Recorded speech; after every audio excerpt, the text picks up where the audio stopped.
Open die forging is performed on ingot, billet, bar, or a preform, and is the deformation of a workpiece between flat or shaped dies without completely restricting metal flow. This deformation can result in lengthening of the workpiece while reducing its cross-section, upsetting regions along the length to greater sizes than adjacent regions, or bulging the workpiece's cross-section while reducing its length.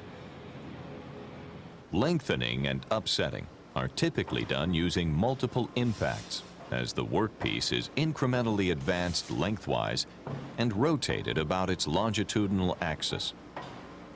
There is essentially no limit to the size of forgings that can be made using open die forging. They can range from a few centimeters to 30 meters in length and weigh from a few to up to several 100,000 kilograms.